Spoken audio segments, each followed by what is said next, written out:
It's it's fight week. The gloves are off, and somebody's getting slept. Welcome to Flamingo Fight Talk. I am your host, Kelby Cedarquist, and with me today is Derek Schramm. How's your day going today? I'm doing good, and it's so funny because I counted you off to hit the record, and as I did that, I'm like, yeah, I'll take a sip of water now. So right when it turns on, just gonna be me, and acting like I'm the unprepared one. I'm the one that clicked record. I just don't know what I'm. We're just trying to create the memes, you know. That's what we're in here for. Not on the content, just the memes. Hopefully, people are seeing a little bit of improvement. Kelby got a nice new mic there. I got a Yes, little sir. actual little light here, not just a giant lamp I have pointed at my face blinding me. So hopefully, looks a little bit better. Kelby, we have a little bit of housekeeping programming notes. Tell the audience what our plan to do for the show is starting next Sunday, which would be, what would that be, the 19th? Yes, this Yes. coming April 19th. We're going to be recording. You want me to talk about the recording on that day, correct? Let's talk about what our going forward, what our recording schedules would be. Yeah. Oh, okay. Yes. We're going to do our normal record. Well, we used to do two separate sessions. We're combining it to one session, but creating two separate videos. So we're going to be recording Sunday mornings, which the video won't be necessarily released Sunday morning, but we're trying to make Probably this. Sunday by noon, maybe early afternoon. Yeah, the post fight video will be released post noon on Sundays, and then we're going to have the pre-fight video for the following Saturday that will be released on a Wednesday, and then we're gonna have a whole bunch of shorts that come out in between. So there's gonna be content coming out every single day. Yeah, So so we're check gonna out the keep it rolling. TikTok. Check out the Instagram. We're going to be doing some original content there. Just kind of both doing our own thing because we like to not really talk to each other too much about what we're thinking with fights. That way we can have better discussions when Yes. we're here now. And what's this little thing that, we're thinking about doing for the post fight shows starting next week? With the lives. Yeah, we doing them live. Yes, sir. We're gonna be going into the live game. We're noticing and that a lot of other people that are trying to do podcasts, trying to do streams, trying to be TikTokers, Twitter people. I don't know. Oh, not Twitter X. My bad. Excellent. That we kind of have to do live Yeah. to get more subscribers, get more fans, get our content out there better. Plus, if we do it live, we will naturally get better with our talking skills, with us not going over talking at the same time, getting better with the ums and ahs and then the blank spaces. If we do it live, we'll get more crisp, a little bit Yeah. better sounding. Kind of like me right now. I don't even know what to do with my face. Do I talk like this? Do I just keep it like this? Let us know in the So comments what you I prefer. try not to actually look at myself anymore. I used to always do that, so now I try not to even look at Yeah. myself and I just talk and just see Yeah. how this goes. But some ideas with this is also doing it live. If especially when we start sucking, you can call us out because we are going to have a live chat. Hopefully, get that Yes. going. Pay attention to that, be able to talk to you guys. Yeah. And we weren't necessarily sure. We just accidentally actually did it during our last episode. We accidentally did it live, because we were just playing with the stream. It was still set up Yes. when we went to record. So I think we did about 40 minutes, and guess what? We've been trying to get the subscribers on YouTube for Yes. a while. And guess Yes. what? Doing it live, we got two of them right away, and that's a lot of numbers for us. Yes. 2 subscribers is about a 8% jump on our YouTube channel. We have been gaining subscribers on TikTok, Instagram as of lately. But it's been slow, but we are slowly gaining them. We started off at 24 on Instagram. We're up to 68 now. I wrote down the numbers on the first day. And TikTok, we were at like 42. I can't remember off the top of my head. Now we're up to Hmm. 67, 68. Oh gosh, I hated that I said that number, but we're up and around in the upper 60s on both now, which is a pretty good stepping stone. We're trying to get to 100. That's our next goal, 100. And that's the thing. I know we've only made a handful. It's just been going a couple months now, but we watched it going from 3 views to now Mhm. we get over 100 views every little video we do pretty much now. So, Yeah. you know, Yes, we're people closing are in on a. watching. Yeah, people are watching across all four accounts. We are closing in on 100,000 views already. 100K, Yeah, that's which is so. kind of wild to think about. Thank you for watching. If you kind of just go through this, think about subscribing and liking us on the socials because it's all different. Like, it's we're both in the you're mostly on the TikTok. I'll be doing some the X. I don't really post anything in there, but you will see me commenting if you follow me on dumb stuff. I don't always do it. It's normally during fight nights where I like to tweet some dumb stuff. Yes, But and then Instagram, we both just kind of put little things up there here and there, but that's going to start becoming a little more regular. But yes. Sorry, I'll people make think, a restatement. Five okay, accounts. I said four earlier, five. Because it's TikTok, X, YouTube, Spotify, mm, Instagram. Right? That's five, yeah, correct? yeah. Yeah. So, but people did not come here No, they did to not. listen to us talk about how we podcast. They came to listen to us podcast, actually, or they accidentally stumbled here and are listening to us podcast. But we're here to talk about UFC 327. Well, that was the best fight. That was that better than the fight card last week, or the Michael Chiesa fight card in Seattle? That wasn't him headlining it. Damn it, Izzy versus Piper. That was a great card. This I think was a better card. This was a great fight night. This was a fantastic fight night. I do think it was slightly better. I mean, this fight night was an A-rated fight night all the way throughout. Last week, that was an A-rated fight night too. I mean, we're talking like a 93 overall from last week. This week to me was like a 94, 95. Either way, if you argued with me that last week was better than this week, I will not put up an argument against that. Both this has been some banging back to back weeks. Within 7 days, we have had two fantastic weeks of fighting. I mean, who could complain about that? I mean, Sorry, I saw about last week 500 was middle sorry, fingers go sorry, off. sorry. Last week was Moicano versus Duncan. The week before that was Adesanya Piper. So I did forget about that. But the Yes, Moicano Duncan fight card was surprisingly good. yes, that was But it was very, not good. very It was good. not as good as the other one. Sorry, I had to correct that. Correct. Last 14 days, three in a row, we've had some banging fight nights.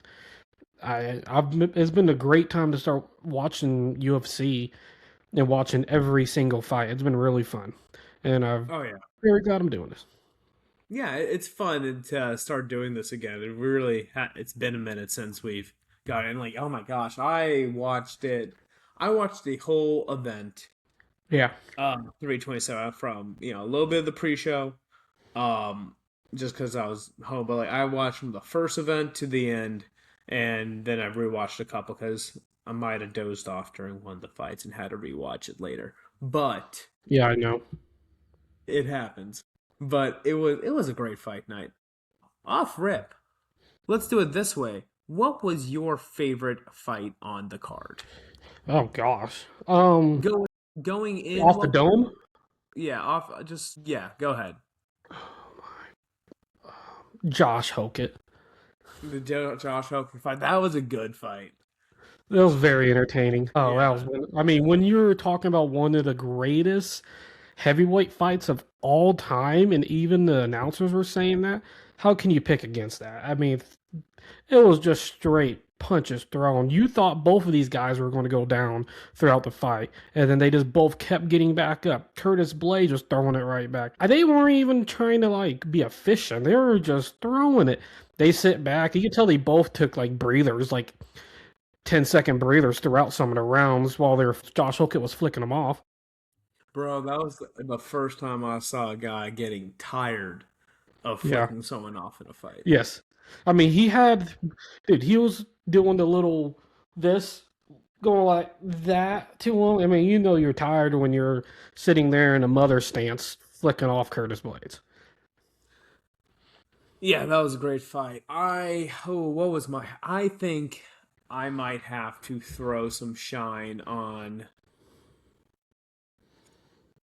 Well, first of all, I want to throw some shine because I don't think we're going to talk about him too much later. But Matush Gamrod, dominates Esteban Ribovic. I was so surprised by that. That dude got it done. But my favorite fight on the card, the main event, I think, Yuri and Olberg. And then, right, yeah, it's Yuri and Olberg for me. That was definitely my favorite on the card, the main event. I was about to say Costa, Azamat Mirzakhanov, but I'm like, nah, I'd be lying to myself. It's definitely Yuri Olberg. Yeah. The one fight that absolutely loved, Cub Swanson getting that first round finish, boy. That was just a thing of beauty right there. Yeah, he messed up the train. Walking out with a dub on your last career fight, putting both gloves in the middle of the octagon. You couldn't have wrote a movie but anything better than that. Little Cubby was almost had me tearing up. Yeah, it was a good one for Cub. That was Yeah. a fun one, and I was listening to some people kind of talk about it. It's like like they compare remember they tried to give Nate Diaz Khamzat Chimaev on the way out, and Yeah. they gave Francis Surreal Gone on the way out. Like they try some guys they really try to tank them on the way out, but I guess it's a little bit different when it's a retirement fight, especially when it's someone like Cub who I don't even was he even in the rankings anymore when he No. yeah, I don't think he's been in the rankings for a minute here. Um No, he hasn't been in the rankings for at least a Probably couple not since years. 2021. Yeah. Actually, maybe even before that. Probably like that. So yeah, it's been a while. So I guess it's a little different when he's nowhere near title contention. So you can put him against a guy like the Train. And no disrespect to Nate Landwehr, but you kind of know what he's going to do.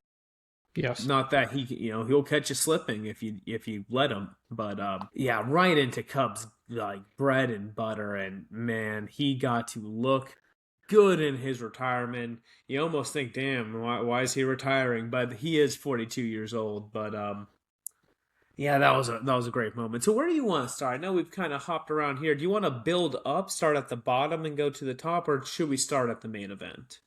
Start at the main event. I'm feeling it today. That was such a fun fight All card. We got right. to start at the main. So I want to start this with a question for you, buddy. Go ahead. What is the main story you took out of that main event? Because it's kind of two things. Did Yuri lose because of his false sense of honor? Or did Carlos Olberg win because he showed that championship grit and pushed through adversity? Yeah. Or is it both? Okay. Easy answer is a little bit of both, but I Yeah. naturally am leaning towards the fact that Yuri Yeah. false sense of honor was definitely the thing in play because if Yuri didn't go through that and just went in attack mode, he would have finished him off no problem. If he'd have So, kept it consistent and did a couple more leg kicks, he would have not have been standing. all There's right. just no chance. There's nothing. I completely agree. I completely agree. Okay. And because of that, I don't want to be disrespectful to Olberg because that was amazing what he did. So let's talk about Olberg first and then we'll talk about Yuri, okay? Okay, let me start it off. Oberg, dude, I'm sorry. Sometimes the MMA world, the MMA gods, was just not looking out for you that night. Yeah. In the The only way reason that, yes, was it a torn ACL or was it a dislocate? What was the? it's a AC, it looks like I mean, I don't think it's come out Have they announced officially it yet, yet? but I'm pretty sure it's an ACL tear, is what Okay, the online most consensus seems to be. most likely an ACL tear, and it was a brutal one when it went and shocked through the back of his calf, and you can Hmm. tell that something brutally happened to him. You have to feel for him because neither one of the fighters wanted that to happen during the fight. I Hmm. don't care who you are, even if in fashion the way Carlos Ulberg did end up winning by knockout. Hmm. Neither one of those fighters wanted that to happen by any Well, means. yeah, so I mean, I guess let's address the elephant in the room. Carlos Olberg wins by first round knockout after coming off of a leg injury of some kind, most likely an ACL. I've seen some stuff about the tibia. yada yada. But for sure, if he made it to the bell, his corner, the ref, the doctor, they would not let him go on to round two. It would have been ruled doctor stoppage. But Olberg stuck through and was able to knock out Yuri when Yuri was trying to go in for the kill after the injury. However, addressing the elephant. So yeah, Olberg's the new champion, but because of that injury he suffered, bare minimum, like super fast recovery, 9 months. Probably we're looking at a year. So he probably is not coming back in 2026 to defend his brand new belt.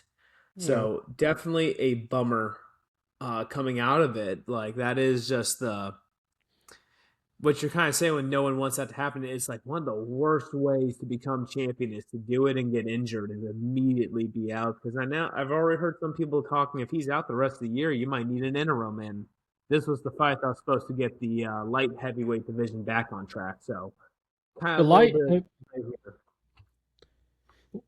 I don't see any other way that the UFC will do it besides happening to make a interim fight.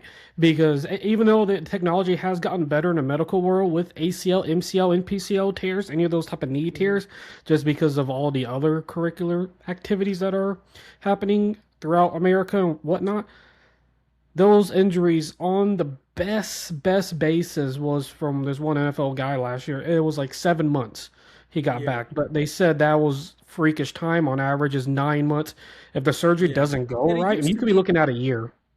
a year over a year now. Yeah, Like the best guys are 9 months, but I mean, nine yeah. months to kind of heal, get back. Are you going to And be then you got to fight fight. camp ready? Like, Yeah. keep in mind, like whoever he goes back against, first thing they're going to do is start kicking that leg. Yes. So Yeah. I mean, we might not see him until the first fight card of 2028. Because I yeah, think for sure the rest of this year, all the way halfway into next year, and then you have to go through fight camp again, get ready, get a fight booked. I mean, it's going to be late 2027, early 2028 before we see Carlos Ulberg in the ring. I think 2028 is a little extreme. I don't think we see him by the end of the year because I mean, let's go with the 9 month like fastest timeline, get back like super fast recovering. We're not seeing him until like December of this year, fastest case situation. So I think Yes. mid 2027 is probably more likely. Okay. Yeah. I think 2028 would mean that I would think that would portend. That's not the right word. That would mean that like the recovery did not go well. I would assume if that's No. how long that takes, but because I mean he is the champion, they're gonna want to get that. So let's actually talk about that. So you said you think they would. I've heard a lot of talk. I feel like the UFC absolutely likes their titles in rotation. I was listening to Ben Folks, and he actually commented that he was actually saying the UFC should not do an interim title for the light heavyweight division because this. I know we talked about it in the pre-show, so I'm not gonna go Yeah. through and like list the whole history again. But light heavyweight's been a mess since John Jones left. From Dominic Reyes being like the ascendant guy to Jan Blachowicz run to Old Man Glover's run to Jamal Hill to the Magomed Ankalaev draw and then win and lost.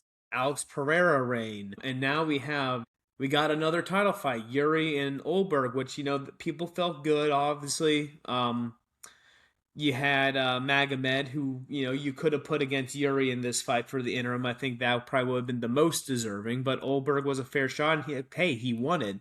But again, with this injury, it becomes this thing where I think the champion has a name. And the champion is Carlos Olberg. And frankly, the rest of the division, no one's really put together such a streak to deserve a title fight. Really, I think they should just let it fight out, and see who emerges for the champion to come back. I don't think we need an interim belt for this division. I totally disagree. You disagree? Okay. Yeah. I think this is the exact reason why you have interim belts. I think And for long-term I injuries and understand that, but don't you think like it's just going to dilute the light heavyweight? Like who would you even put in the light heavyweight in the interim? oh gosh. See, like you can't. Yeah. There's not two easy people. Like that's the thing. If No. this was another division, I think you agree. You can like make it, but like okay, so the most deserving, if you put Yuri back in there right away, which I don't know if you technically should, but if you put him right back in there, the other guy would be Magomed Ankalaev, like I said. But he's coming only on a one fight win streak. Yeah. Or actually, no, isn't he still come? He's still coming off of his loss to Pereira. He hasn't gotten back in there. And you also have Khalil Roundtree at the top of the division, but he's only coming off of a one fight win too. So you kind of look at those top guys there. You know, Magomed, Yuri, Olberg's champion Roundtree, and none of them are kind of like on massive win streaks now. Azamat Mirzakhanov at 6 just lost. You're not going to give it to Jamal Hill at 7. Um, Paulo Costa just beat number 6. You're not going to give him an immediate interim title shot. I guess you can. And then Jan Blachowicz versus Bogdan Guskov, that's a rematch. But, how many, like, isn't like Jan Blachowicz coming off of like a no contest, a loss, and 2 draws or something like that? How long has it been since his last? And a Bogdan Guskov IC title fight. I don't think the fans are going to be here for yet, even though he is good. When you put it that way, I'm starting to agree with you. Yeah, it's just like it's not a division that's set up to like need like it's just like let it work, let it give it some time to breathe and let's get the champion back healthy.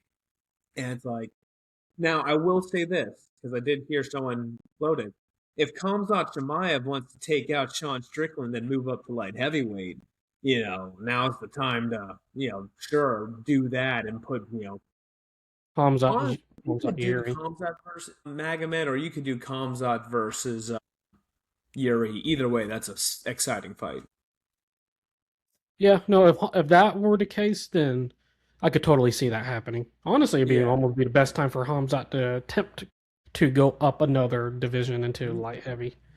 He does need to Which, get past Strickland first.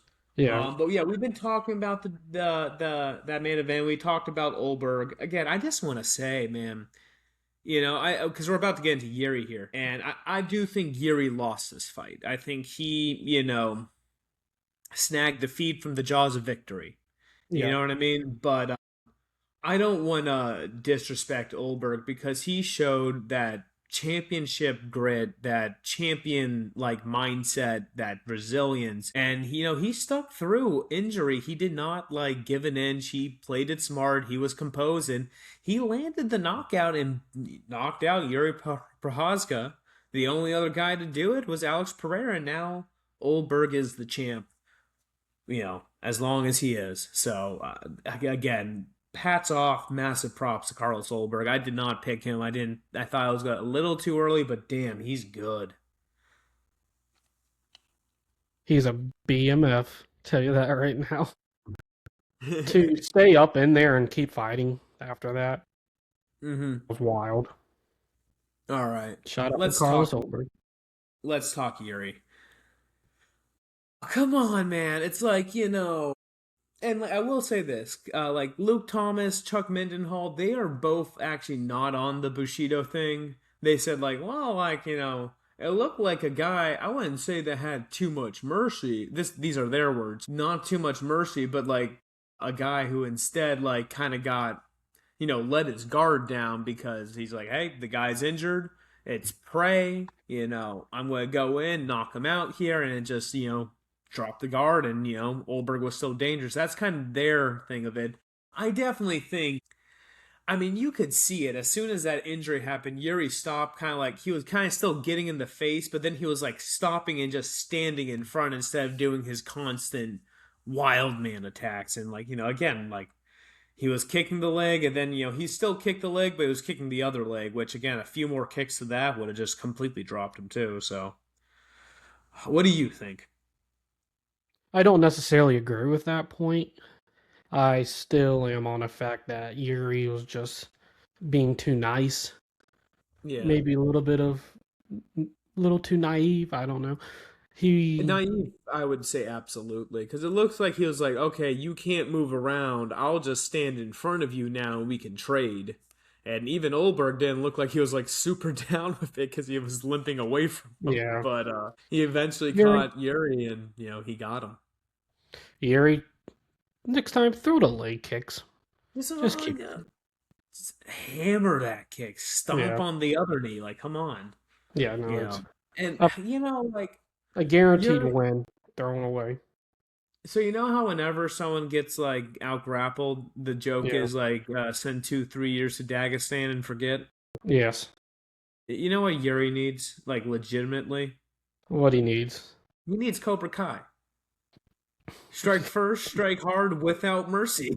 You know, he needs to go train with Pyotr Yan. You know, Yeah. the guy who knees his grounded opponents. You Yeah. know, he needs to train with him. No, I totally agree. You're in the fight game, dude. Yeah, You're a that was his fighter. third title Your fight too. objective is to fight. Like you just said, this is his third title shot too. Get it Yeah, done. And you had it literally in the you palm of had your it. hands. Well, maybe not the palm of your hands. You had it in the heel of your foot. Yeah. I mean, just like throw the kick at that point. Step back, stay Yeah. out of range, and just badger him with the kick. Just Yeah. repeat it, and like, yeah, he can't get out of the way. No.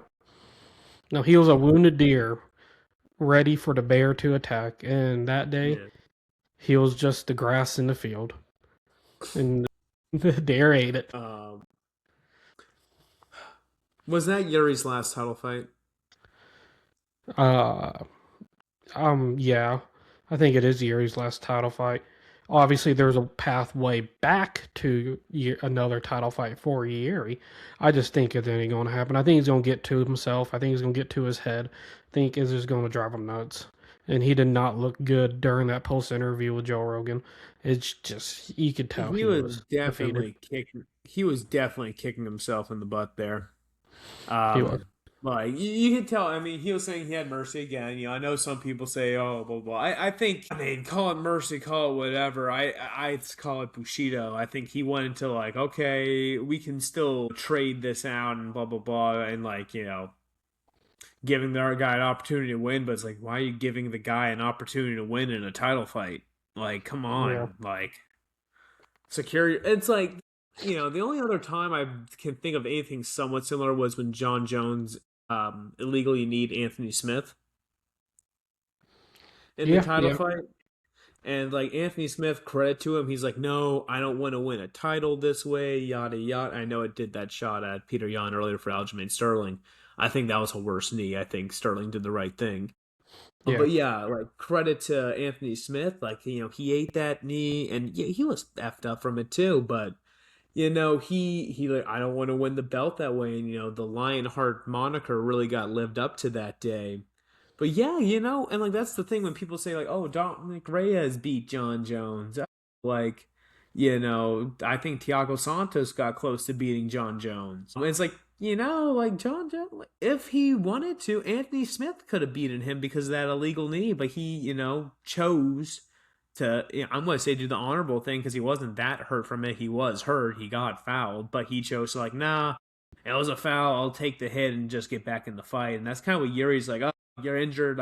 I'll give you the opportunity to stay in this fight. Let's just stand and bang. Kind of what like Max Holloway does at the end of his fights, where you know he beats Justin Gaethje up for 24 minutes and 50 seconds, and in the last 10 seconds he points to the ground. It's like, all right, I'll give you a shot, and then knocks him out. But Yeah.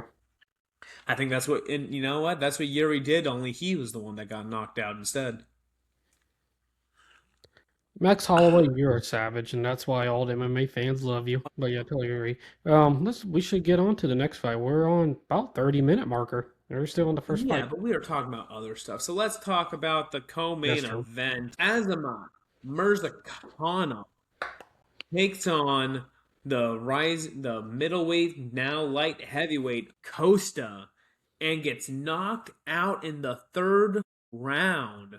Hmm. How damn good does Paulo Costa look at light heavyweight? Damn, I did not see that coming.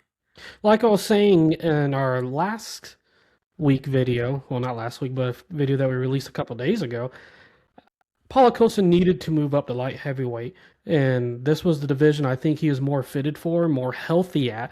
He looked fuller. He looked just more like Oh, filled with huge. H2O, ginormous, and he still had all the muscles that he did previously. He didn't get like blumped up, kind of like John Jones did when he went up to heavyweight. Paulo Costa looked dang good. like Hmm. super, super good. And he did exactly what he needed to do. He stayed with that game plan He kind of did what Paulo Costa does, which is like this. on his earlier days too, because he went through a Well, weird stretch there where he kind of got here's the away thing. from it. Here's the thing. He kind of actually always fights the same. It's just other guys kind of learned, and so Yeah, there's a way to fight Paulo Costa, which kind of makes him look weird and boring. yeah, But if you get into that like lancing, like jousting style, where you guys are both going to like crash into each other and try to land, yeah, that's his bread and butter. yeah. If you're going to play that game with Paulo Costa, best like keep your chin tucked because he has power. Like, Unless you're Yoel Romero and can take a leg kick straight to the head from Paulo Costa, yeah, you should not do that against Paulo Costa. Like they were saying, there's a game plan for Paulo Costa, and is not to stand there and just trade blows throughout the 3 round fight. That's why you got finished in the third round. You yeah, can and only it's take kind of it for and so again long. like it's kind of like and you know what? It's like I know other people mentioned this. It was very similar to that Robert Whitaker fight. That I was like, okay, that's an exciting fight.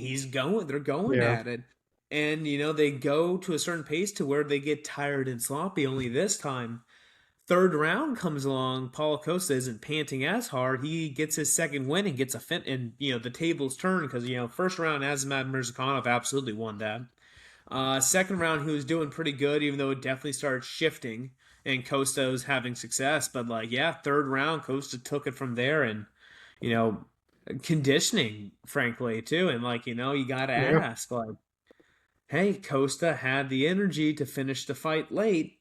yeah. Is it because he's no longer cutting to 185? And this is, do we have he still got tired in the third round. I'd like to see a little bit better from that, but he's in the mix of it. I'm excited for that.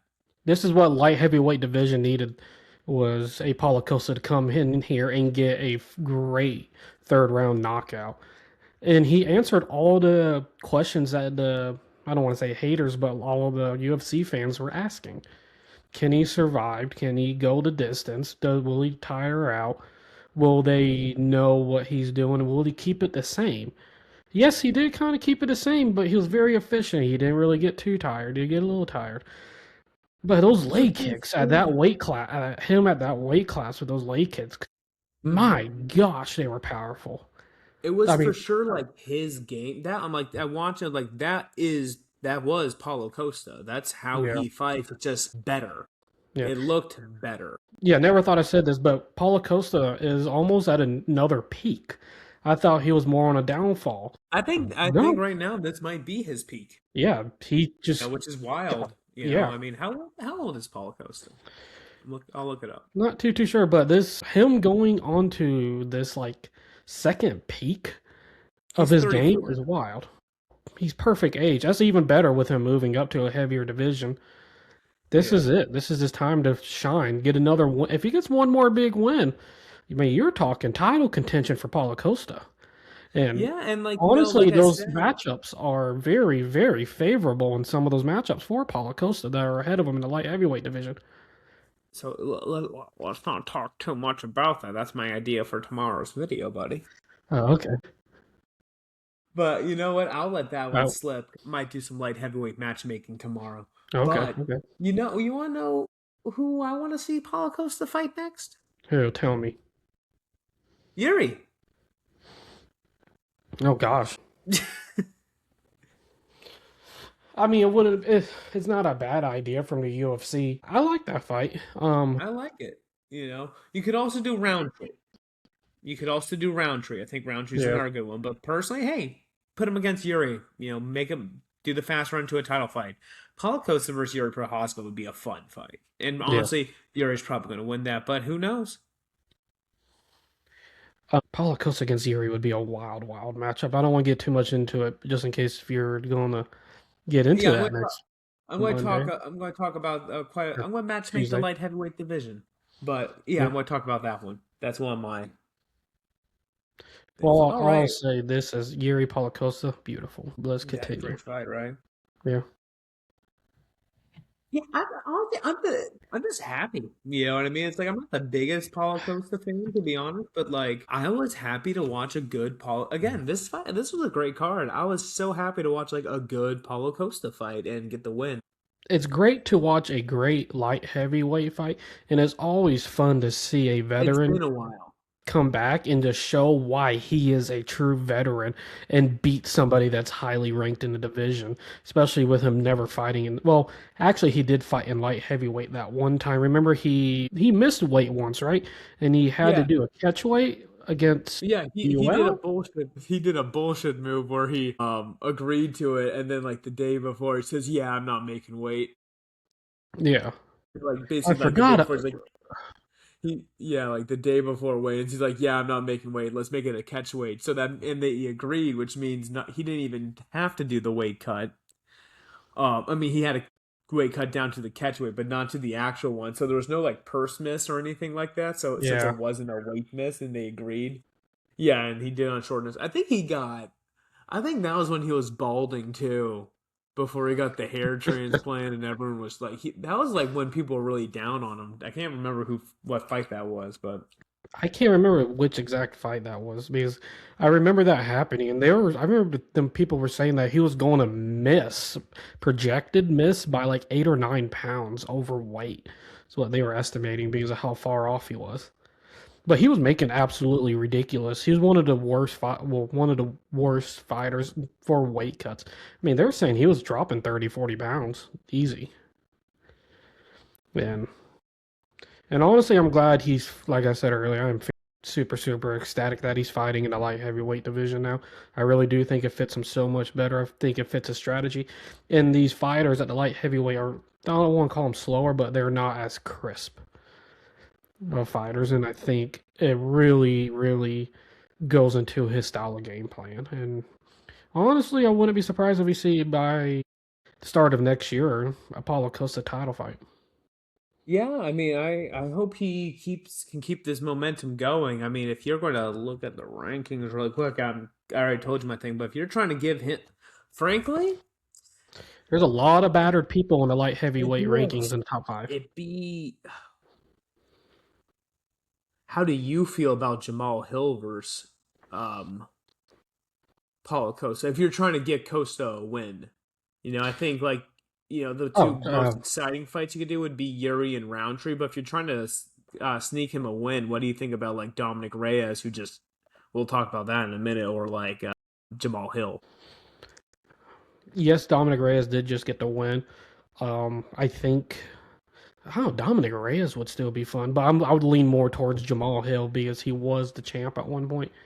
Yeah, And if he's able to get a victory over a previous champ, I think it just that would be helps two with top the 10 wins. yeah, So two that top might 10 be wins and former previous champ. And I think it'd be great for advertisement reasons and pushing the fight even a little farther for the UFC. I think that wouldn't be a bad idea. Throw him Jamal Hill. No disrespect to Jamal Hill, but you better be ready for Paulo Costa.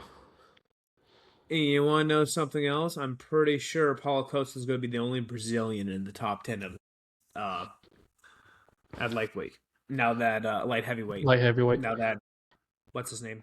Does Pereira is heavyweight on. have a top 10 Brazilian right now? Do you have I the can ranks pulled look. up? Yeah, I keep the Okay. rankings pulled up. I'm going Top through it in my 10. head. Is Ante Dalia? What is ethnicity? Is he? I'm not sure. I have zero idea. I don't want to make any crazy assumptions and get Yeah, I made know fun of. he is Croatian. I think it would I be think all there's the way down at 11, 12 with is yeah, Marcin Tybura is Brazilian, right? No, he's Polish. What am I doing? What am I saying? All right, I'm not going to say that.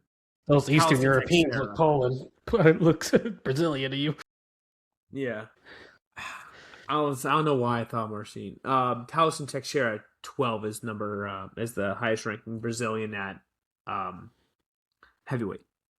Um Okay. Anything else you want to talk about Paul Ghost? I'm happy he got a win. I'm excited to see him in there again, and it's been a while since I've been excited for Paulo Costa fights. No, let's get into the co main event of The UFC feature 327. Wow, the only heavyweight fight on the card, I'm pretty sure. Yep, unranked, Yes. not anymore. Josh Hokuk took on Yeah. number 5 ranked heavyweight Curtis Razor Blades, and in a Blades. fight of the year contender, got the fight of the night. Josh Hokut gets the decision win against Curtis Blades. Oh my Listen, God. Tell me about when this you fight. hear this statistic, I'm gonna say something.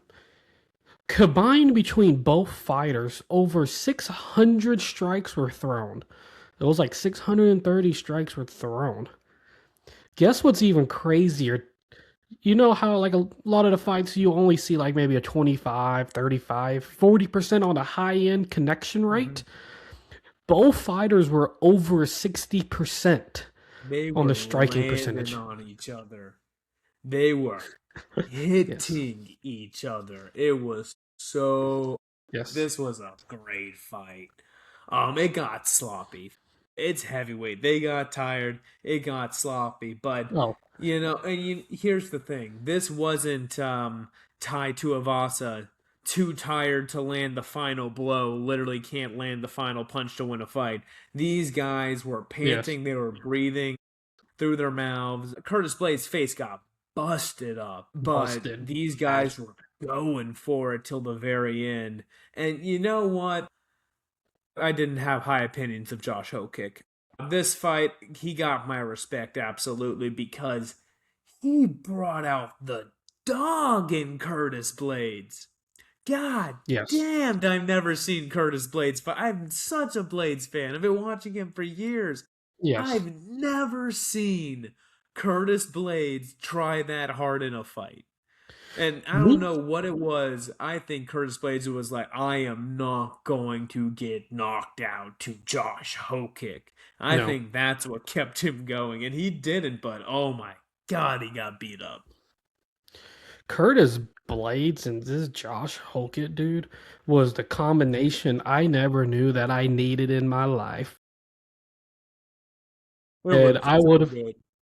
we were very, very, very wrong with our predictions on this fight, on the style of fighting that was going I to happen. thought this was going to be the snoozer and the Dominic Reyes Walker fight was going to be the Yes. exciting one. It looks like I got that mixed up. Yeah, no, we were. Hey, we're proud to admit it. We were just dead wrong with this fight. I was watching some of the pre-build up with Josh Hokett and what the trash talk he was doing against Curtis Blades, and Curtis Blades is like, oh, I'm not going to lose. I'm gonna win this. I'm gonna win this. Curtis Blades gave it everything he got. He really, really, Yeah. really tried to win this fight. Do not He did push not Curtis Blades want down to on this fight. lose. And No. that whole kick was giving him the business right Yeah. away. I don't know if it was round 1 or 2. I can't remember. And it was when they're starting to clinch up. I think it was round 2. Right around like the 3, between the 2:30 and the 3 minute mark of round 2. And they're in these tie clinch like, and they're in the cage. And Hokick just like kind of like shrugs off and he goes, boom, boom, boom, boom. He lands a Yeah. 4 punch combination Yeah. on Blades. I'm like, oh my God. Four And, punch and but combination in and heavyweight's ridiculous. you know what the best part? After he What? lands the 4 punch combination, he sits there and waits, and Blades lands his like 3 punch combination. It's like no head movement at heavyweight. No. It's so good. This fight was so good that the president of the United States had to do a direct order and call Derek Lewis somehow. He told Dana Yeah, he that told he him. Yeah. wanted Derek Lewis. That's the thing, he didn't say nothing about Josh Hokick. He just said he No. like Derek Lewis is his favorite fighter. Yeah. Josh Hokick would just like, hey, we'll put him against Derek Lewis. Yeah, I think Trump was like just thinking in his head, we need Derek Lewis on this fight after watching a heavyweight fight. And they never said anything about Trump mentioning Josh Hokett at all. It was just so Not happened to at be all. Dana White was like, "Yeah, let's just do a 2 month turnaround for this dude that just got obliterated for 300 punches, and they'll Yeah, just throw him into let's. the biggest card possibly of ever in the White House history. Well, and Not you White want to House know what history. the I'm worst? sorry, UFC history. You want to know what the worst part is? What? Like with that is like I understand. Okay, How yeah, many we'll days we'll is it? talk about we'll talk Maybe about the White 15. House. Yeah, we'll talk about the White House event when it gets closer here. Yeah, we'll But most likely do a exclusive White House event card. yeah, Obviously, we'll do a we do a coverage big thing. thing. We might even have to bring in a special guest on that. Yeah, But I'll tell you one thing I'm thinking about this though. Damn, is Josh Hokick getting set up, against Derek Lewis? And Derek Lewis is washed. he is. Like, if you want to beat, if you, okay, here's the thing. If you're in the UFC, and I know the heavyweight division is weak, so I can't say that, but if you are a good heavyweight, at this point in his career, you can beat Derek Lewis. Yeah, He's washed. I love him. He's washed. And there's a way to beat Derek Lewis. But here's the problem. Josh Hokick only fights one way. yeah. And if he stands in front and Of trades of Derek Derek Lewis. Lewis, it don't matter how washed Derek Yeah. Lewis is, he will knock your block off. So Derek Lewis might not look like the most fit guy in the world, but he still might have the strongest punch in the UFC right now. It's yeah, just like pure, just he well, has I legit think dynamites I in his think they're hands. still trying to say Josh Hokick has the not Josh Hokick, Joe Pyfer has the strongest punch in the UFC. I'm not remember that they brought out the punching machine. It's like he punches stronger than Francis Ngannou. That was a whole thing. No, okay, go ahead. I vaguely remember that. I just wanted to push that away in my brain because I started to second guess this punching machine. Get out of here. Yeah, that's just there. That I'm sorry. I'll make it exclusive here right now. He does not outpunch Francis Ngannou. He doesn't He outpunch. hits hard. He's not punching Francis. He doesn't So, outpunch Derek Lewis. It's just not there. He might be faster, quicker punch, but it's not more powerful. and you know what? I got a little exclusive video I'm going to be making for myself. It's going to come out Wednesday on Josh Hokick. You Okay. know what I mean? Stick around. Check the socials. Let's get into honestly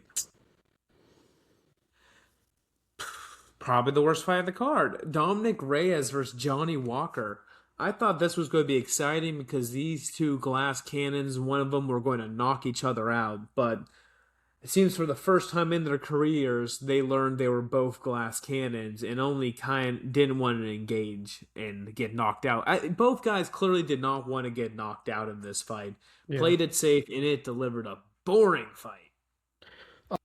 Only 76 punches connected throughout this whole fight, which is Pretty sure that's the least of mind-boggling. either one of their careers in a decision fight. Yeah. Throw, Going from that fight to the fight we just talked about still blows my mind because I can't believe we were how dead wrong we were. I really thought this was going to be just Who a would have fun thought? Who would special. have thought Curtis Blades would put on a more exciting fight than Johnny Walker? You would have never told me that Curtis Blades would have connected on more You would have punches never told me that than Curtis Blades was going to be in a fight of the year contender. yeah. No, never, never. Curtis Blades in a fight of a year contender, Absolutely. crazy. And Yeah, Curtis Blades connected on more punches than those two did, times two. yeah. Okay, so it's a split decision. Dom Reyes gets the win. I agree with the split decision. Who fucking cares? That's the other Like, thing. It was Dominic Reyes. I expected so much more out of you. Johnny Walker. I I expected thought so that much was going more. to be a fun fight, man. And Yeah, I'm still a Dominic Reyes fan. I believe in his upside. yeah. And, he gets the win. At the end of the day, that's what matters. But damn, that he needs to get back in there right away and deliver something. Frankly, he needs to get in there and make people forget that last fight. A win's a win. It's important. It's going to be part of a streak. But yikes. Honestly, I don't. I think the UFC on his next fight that he fights, he cannot be on a numbered card. It has to be just a regular fight night. Like that should be like the almost a punishment for that pitiful performance. And honestly, I was thinking I don't even. I wish they made it just a draw, just cause. To be honest, none of them should have got. Neither one should have got the win. Just was there even a takedown attempted? Yes, one and was not successful. How do you have a staining fight throughout the whole fight and do that? Usually the fights that the people, the most of the time when you're watching a fight, most of the time is the key word here. When the fight goes to the ground and it gets boring, that's when the audience boos. They were booing them just standing up only like 2 minutes into the fight. Like that's wild. They got past booze. They got to chants. Yeah, But and like that's just the thing. Once the which is audience no crazy work. longer is mad at you and they're at the point where they're clowning you, you need to like, Roundhouse it's an kick, jump off the entertainment thing. cage, do something. I don't care. You need to start throwing rolling thunders and spinning back fists and Yeah, stuff like, yeah. at that Spinning point, elbows, it's something. I mean, again, you need to get the fight, but like that's the thing. It's not like they were. Here's the thing. It's not like they were wrestling and really trying to like it was. No. Let's think of a boring fight. Yoel Romero. You know what I mean? Yeah. But no, honestly, Izzy. you know what? You're kind of right. Yoel is a better pick. Yoel versus Izzy, MVP versus Sam Patterson more Yeah. recently. These They just guys were stood there. staring at each other, and Yeah. it's like like how about you write a love note if you just want to stare at each other from across the cage? Like if you want to fight, fight. Come on. They really, I mean, they honestly could have had a phone in one of their hands and been typing love letters to each other's like wives if they wanted to. It's still, that would have been more entertaining than whatever nonsense that we got in this fight. This is just Well, a, let's get right past and then talk yeah, about the opener of the main card. We Cubby. already talked about him. Cub Swanson retires after a first round knockout over Nate the Train Landwehr. We talked about it earlier. It's always nice when a veteran gets to retire on a win. We don't need to go through the whole thing again, but Kelby, once again, hats off, bravo to Cub Swanson, and what do you have to say? Hats off the Cubs, Watson. It's a beautiful day and a beautiful time when you get to watch a fan favorite fighter put, like I said earlier, both of the gloves down into the center of the octagon, walk away out, get to have his wife and kids there. They said he didn't even look at his kids at all right before he came up to this fight. He was locked in, he was ready to go, and he wanted to get that win so badly. And he put on a performance that we love to see from Cub Swanson. Exactly what we wanted from him. And it was like watching him when he was 32. He was 42 in this fight and looked really good, great shape. And he went in there and got it done. And that was just it was just an amazing, amazing thing. And I'm so happy for him and his family. Oh, what? Damn right. Couldn't say it Yeah, better myself. We're now off the main card. So, what time is it? It is time for me to remind everyone that this could be an ad read right now. Like, I don't know why you don't want to advertise here. It's getting better every single time I do it. And next time it will be live. Live ad reads to a live audience. Just think about it, yeah. okay? $5 is all we're asking for. Our first opening bid's $5. That's a I good mean, if you really idea. send us $5, we will advertise it. I don't totally down for $5. That's cheaper than a foot long from Subway. Let's talk about Bellator UFC main card of the prelims. Aaron Pico gets the decision win over Patricio Pitbull. Aaron What do Pico you was have to just say a about this more one? dominant fighter throughout the whole fight. He I was, finally kind of showed up there. He looked good. I got the win. His wrestling looks good, but it took him a while. I just want to see him build now. yeah. I feel bad for Patricio Pitbull because now that he's in the UFC in his later life, he's not at his peak anymore like he was in Bellator. I really, really, really wish we could have got to see him about 5 years ago in the UFC. He's just getting down to him. How many fights has he had? Like 40 something? Yeah, Um, 46 fights now. It's just getting to him. I mean, you could yeah. see the veteran in him and the way he attacked and approached and got in and out, but he was just slower. He wasn't the pit bull like he used to be during the Bellator days. Aaron Pico showed that he still had it, still got a little extra pep in his step, and Aaron Pico got the decision, rightfully so. They got it right on this one. And it was a pretty clear decision in my books. There's more constant pressure on him. It was just throughout the fight, and he kept with that game plan and never let up. And Pitbull just had not really any answers to it. He did connect a couple times, but it Hmm. didn't phase Aaron Pico at all. I just, I it is what mean, it is. striking wise, It had Pico a been, doubled the strikes that Patricio was throwing his way. 25-17 in round one, 49-19 in round two, and then 30-13 in round three. One takedown round two, two takedowns round three, three takedowns round three.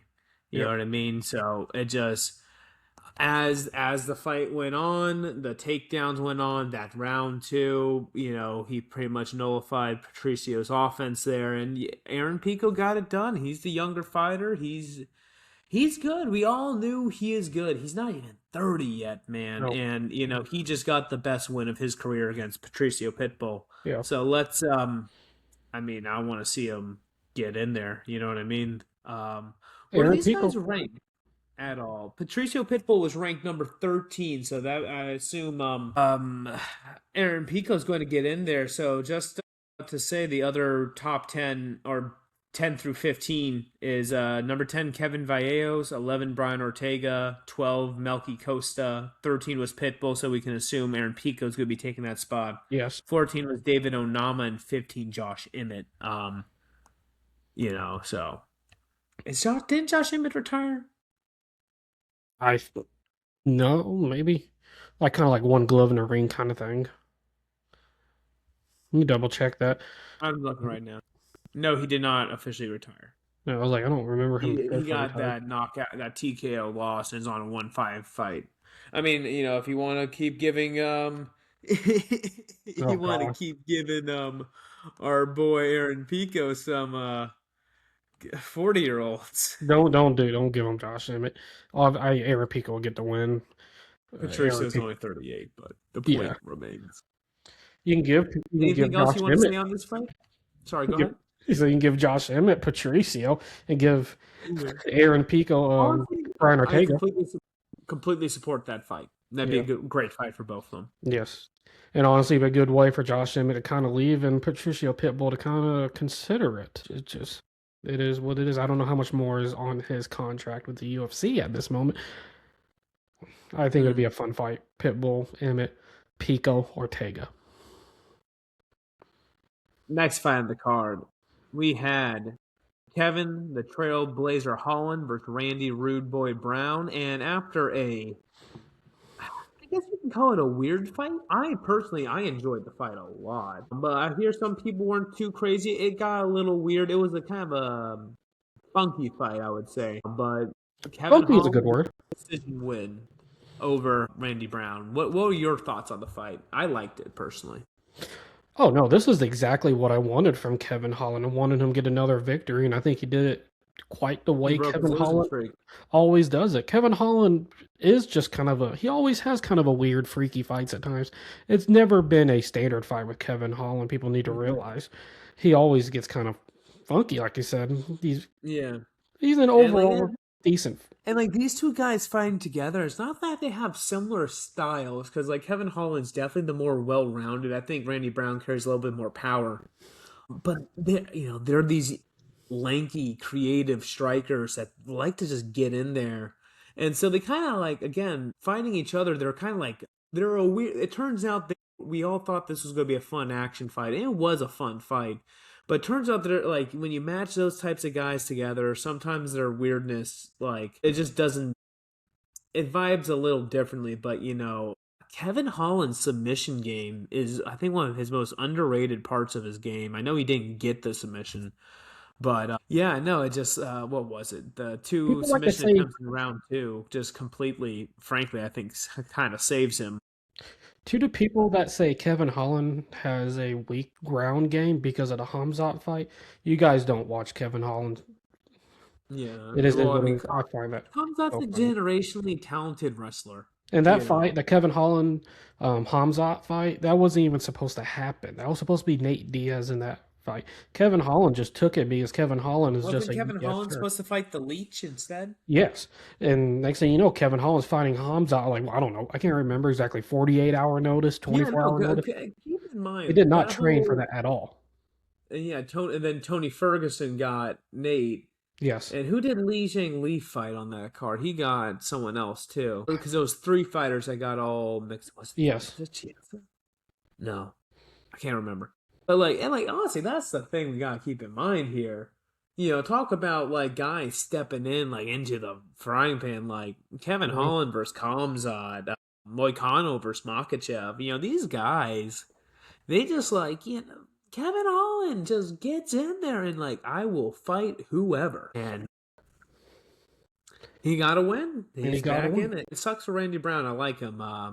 He's now, I think, on a two-fight losing streak himself. And Randy Brown, very talented fighter. Randy Brown will get another win. I'd be shocked if he goes on a 3-fight losing streak. It just wasn't your day. It was Kevin Holland's day. And honestly, I was saying earlier, it was just whoever wanted this fight more. And Kevin Holland wanted it more and got it done. And Kevin Holland showed his ability of stand-up game and his ability to have great ground defense. And it was a fun one. I agree. Hmm. Sorry, really quick. Can you believe Kevin Holland has 29 fights in the That's UFC insane. already? That's actually ridiculous. I mean, he's not even like that old either. His first UFC fight was August 2018. Yeah. For some reason in my head, I count Kevin Holland still as like a guy that just got into UFC just Yeah, naturally. But yeah. Well, I mean, I looked at the other day when I was pulling up someone's fight. It's like, yeah, we gotta go back to 2018. Now they've only had about 7 fights in the UFC. Blah blah blah. I'm like, Kevin Holland's almost at 30. He's gonna have 30 fights in under 10 years. Kevin Holland is a millionaire just off of fighting, and he could have lost every single one of them and still be a millionaire just because how much he's fought. I don't know about that, but I don't know, but I don't know what his contract is. I'm just sorry. I'm just scrolling through. And again, he's gonna have a cowboy like. He will have a cowboy like. What do you call it? Because he has just fought everyone. no, Kevin Holland. Yeah. Kevin Holland's the man. Sorry. Yeah. I'm just reminiscing through there. Yeah. What I was going to do is I was going to ask you who at the bottom because he's not ranked. So who do you think he could beat at the bottom of the welterweight division? Give me 12 through 15. So I was going to do 11 through 15. 11 is Gilbert Burns. 12 is Michael No, Venom Page, which he recently no, lost to back in yeah, 2024. yeah, I remember I that. guess that's not even that recent since this guy fights like a million times. Yeah, Um, Number 13 is Eros Medic. Number 14 is Daniel Rodriguez, who he lost to back in 2025 in June, yeah. almost a year ago. Or a little bit, yeah. Um, and then, sorry, I keep opening the wrong thing. And number 15 would be Colby Covington. So he's lost to two of the bottom five. I guess you could put like Eros Medic That's versus Kevin would it's be it's a one of rough medic out of all that. Only other person is Colby Covington, but Colby Covington is totally taking that. yeah, he ain't gonna take that. Or else Medic's the man the fight to make in that case. Yeah, I think so too. Because what's he on? Isn't he? I'm pulling him up. Okay. Sorry. I just wanted to look at this really quick.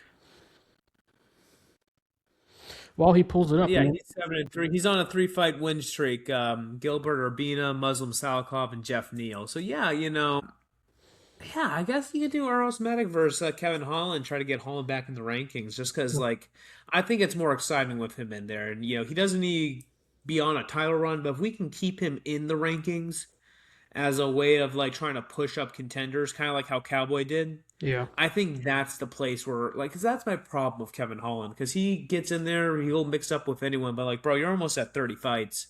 You need to be better with your career, man. Like, yeah, you're 33, you still got time. yes, If you want to try to do it, like, just focus on, like, go hunting in the rankings at the bottom and fight smart, and he can make a run. I know it. I know we didn't expect to talk about. I a know we didn't title run expect for to talk Kevin about Holland. Kevin Hall that much, but I just can't help Yeah. myself. Do you want to go and take a quick break? Let's just Or you want this? Power through these last ones really These are quick. just two or left, right? Yeah. There's a couple on the early prelims, but Mateusz Gamrot proves that the lightweight Yeah. division, may they never die. He finishes Esteban Rigovic in round two of an arm triangle choke. That was, Garamond what is do you still have? the man. I mean, it's not quite what I expected from him with this fight. I didn't expect a submission in round two, but that was a nasty, nasty submission. And honestly, he really needed that, and it's kind of good for the lightweight division have Gamrot get another win. Yeah, 35 years old, and he just planted that flag and said, you know, here I am. Yep. Not going anywhere with that. Again, ranked fighter. I want to I know we're trying to move through these now, but ranked fighter, I want to give him that shout out. He was number 8. He's not going down. You know, honestly, the fans might disagree with this. I want to see Gamrod versus Patty. I think that's going to tell you exactly how good Patty Pimblett is. Gamrot versus Patty would be a great fight for. I think Patty also. I think Pat it'd be a solid one for Patty to I take think at this that is moment. such a credibility Yeah, gathering win if Patty can beat. Gamrot. Yeah. And then that is definitely the hype that Gamrot would need to ride himself back to a up there. Moving down the card, Tatiana Suarez gets it done Beautiful, beautiful via submission. submission against Lupi Godinez. I know I was hyping up Tatiana in the pre-show. She is so good, a little bit one-dimensional. She has an older game plan, but it is effective, and she has to be getting close to a title fight now here. What do you think? The way that they do women title fights, yeah, they might even just throw her into the title fight. Well, she's already number 2. Yeah, that's what I'm saying. Like I don't see why not. Just throw her right back in it and just see what happens.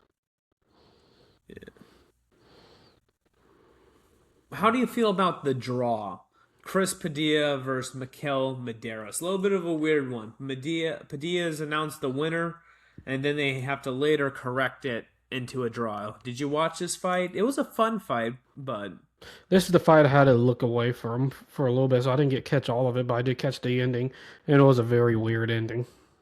yeah, weird one. I didn't watch it super closely, so You I know, can't go into a scoring conversation. So we'll anytime you see. see a draw in the UFC, usually something weird happened. A lot of times there would be a point deduction, which I don't think was in this case. I believe there was. Or there was.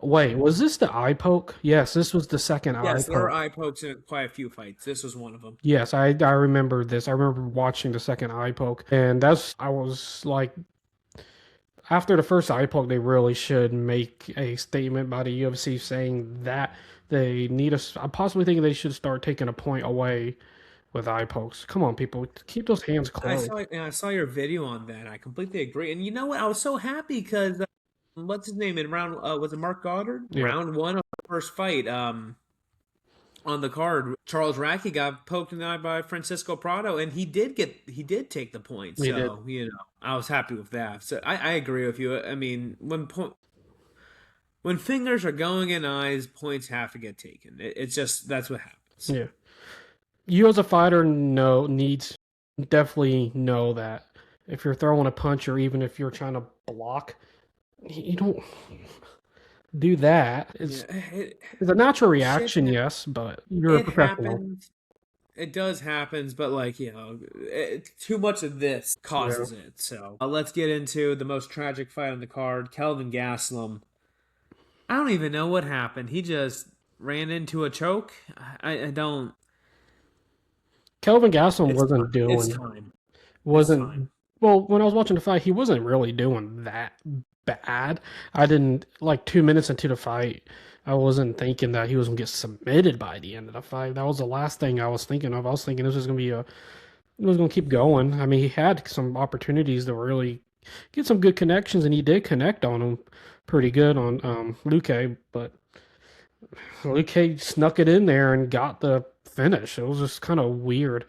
And Kevin Gastelum didn't really have any answers. And honestly, it's getting that point in Kelvin Gastelum's career that it's that time. You've done a lot. You've fought the best of the best, and you're not going to fight the best of the best again. Save your brain.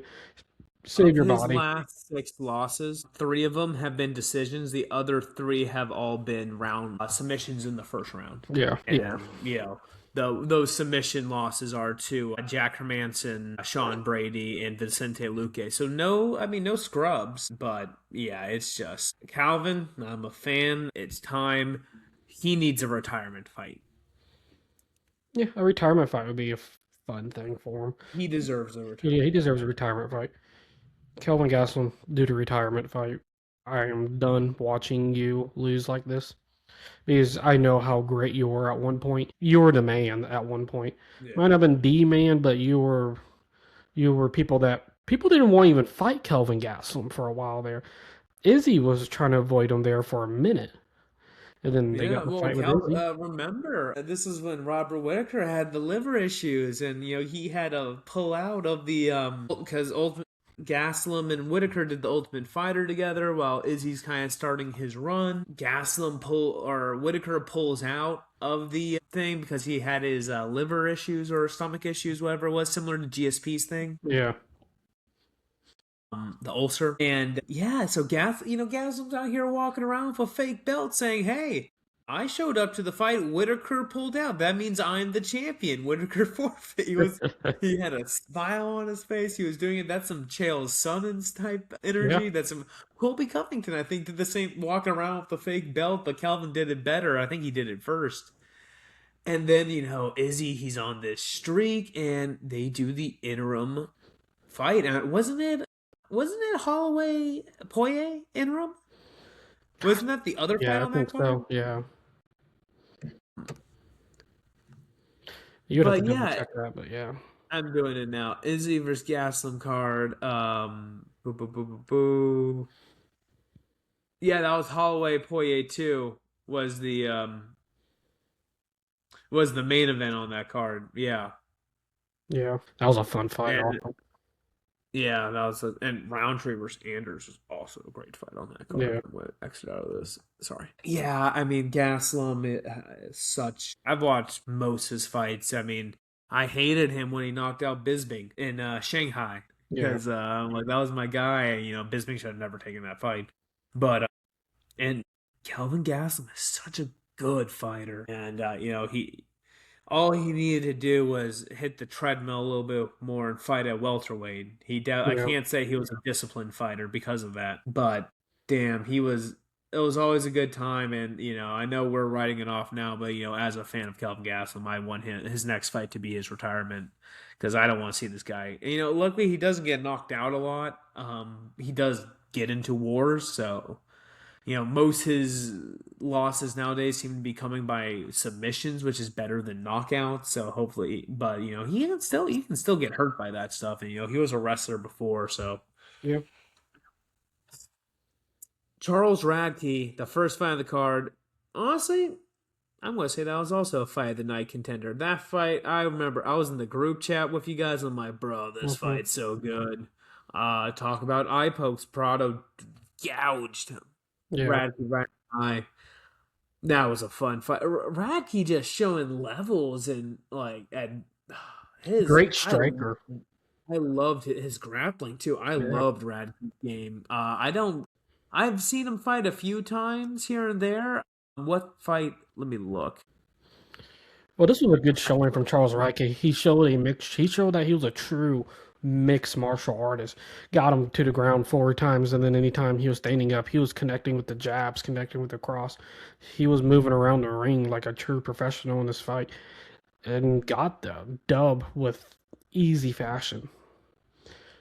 And I was a little surprised. Yeah, it was because that's the thing. Yeah, so I watched his loss against Carlos Prates. I watched his win against Matthew Smelsberger, and which was a performance bonus I think he got on that because that was a round one knockout. And then I also watched him lose to Mike Malott. So I've seen him win more than he lose, but I gotta say he looked great in this fight. I don't know what's next for him, but I know I'm going to watch it.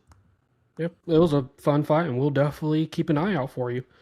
And that pretty much wraps up this amazing, amazing UFC 327 fight So night. good, so good. Good. And because we already have an outro filmed, we don't have to do an outro anymore. But shout out to UFC 327.